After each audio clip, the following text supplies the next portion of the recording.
Los asesinos de nuestro futuro. Muchas veces hablamos sobre los efectos devastadores que ha tenido la década del golpismo que nos ha tocado vivir. Hemos perdido muchísimo: patrimonio, soberanía, paz, certidumbre, tranquilidad. Incluso muchos vimos caer hermanos, hijos, amigos, víctimas de la perversidad de una élite que perdió hace mucho el derecho a llamarse a sí misma hondureña. Sin embargo, en la práctica el crimen más terrible se ha cometido y se sigue cometiendo contra nuestros niños y jóvenes, es decir, contra nuestro futuro.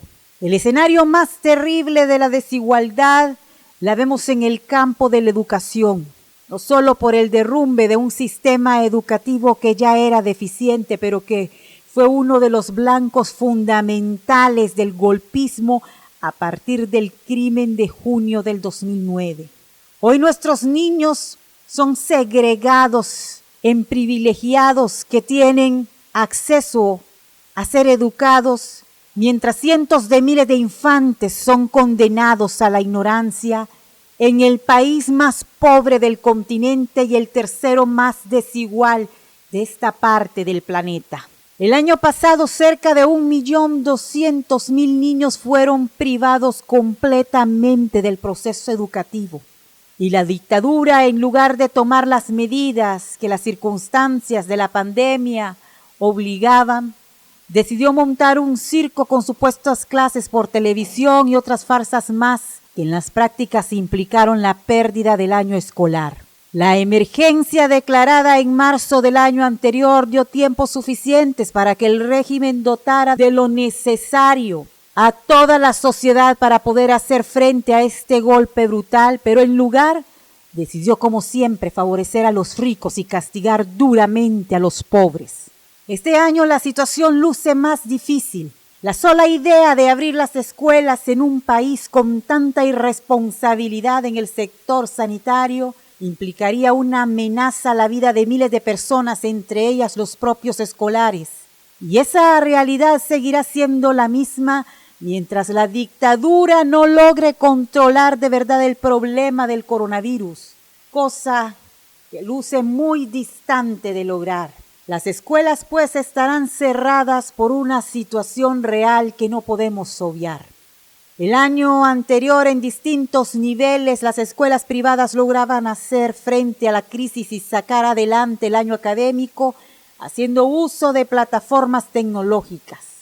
Pero esto tiene un costo muy elevado. Vivimos en un país muy pobre, con un costo de la vida desproporcionalmente alto para el poder adquisitivo de su población. El costo de sostener a un escolar implica la compra del equipo necesario, que incluye una computadora, una tablet o, en el peor de los casos, un teléfono celular inteligente. Además, el uso de Internet es obligatorio para poder acceder a todas las plataformas que pueden servir para fines educativos. Y resulta que aquí tenemos el Internet más caro de la región y el peor servicio de todos en un mercado controlado como monopolio por 12 empresas transnacionales, que lo que han hecho es apenas regalar mensajitos que a la población no le sirven de nada. Aquí vemos la verdadera cara del sistema, descarnada. El que no tiene cómo pagar no puede comprar nada. La educación dejó de ser un derecho y se convierte en una mercancía que la mayoría no puede comprar. La onda neoliberal de toda la década lleva a Hondutel a condición de empresa inservible, incapaz de brindar el servicio que requieren los niños hondureños para educarse. Además, nuestra empresa privada mediocre y ambiciosa no es capaz de crear maquilas de computadoras, menos de crear ingenios tecnológicos que puedan usarse para masificar el acceso de todos al conocimiento. Y quienes tienen acceso a estos lujos gastan más del 90% de su tiempo en redes sociales, navegando entre fake news y ataques psicológicos de los bots del régimen. Un gobierno normal tiene la potestad y la obligación moral de ordenar a las transnacionales de la comunicación que entreguen Internet gratuito a todas las zonas pobres del país, bajo criterios estrictos de selección, pues no se trata de darle regalado a los que tienen. Igualmente se podrían encontrar fuentes para traer 1,5 millones de computadoras para entregar a cada escolar, por supuesto. Pero no, el interés de las élites es embrutecer, no educar, porque la educación despierta dudas en las personas y eso es inaceptable para esta oligarquía criminal. Y esta idea no solo se les ocurre, sino que además aparecen pseudoanalistas y simples cretinos diciendo que estas son medidas populistas.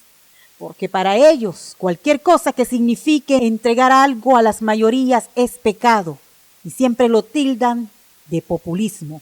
En realidad se trata de la inmoralidad de una clase dominante, podrida, pestilente, incapaz de entender que el futuro de una cuestión que se deja al azar. El tiempo que hoy pierden nuestros niños lo pagaremos por generaciones y quién sabe, es posible que nuestro país cumpla con las predicciones más aterradoras de dejar de existir antes del 2050. Evidentemente esta situación solo se puede cambiar si somos capaces de transformar todo de raíz. Ninguna nación sobrevive sin pelear. Hoy nos enfrentamos a la versión más despiadada, viciosa y corrupta de la clase dominante en nuestra historia. No solo se trata de que el usurpador es el modelo exacto de la inmundicia, sino que en gran parte de la población sigue subyugada por supersticiones, fetiches y supercherías. No es casual que chepos y chafas recen antes de salir de cacería contra los estudiantes o los campesinos. Necesitamos que quienes entienden la tragedia sean capaces de explicarla, de convertirse en apóstoles de la liberación, porque no son las armas las que liberan, son las ideas. Eso es lo primero que debemos entender. Esta ha sido nuestra opinión editorial de hoy, porque el futuro nos une.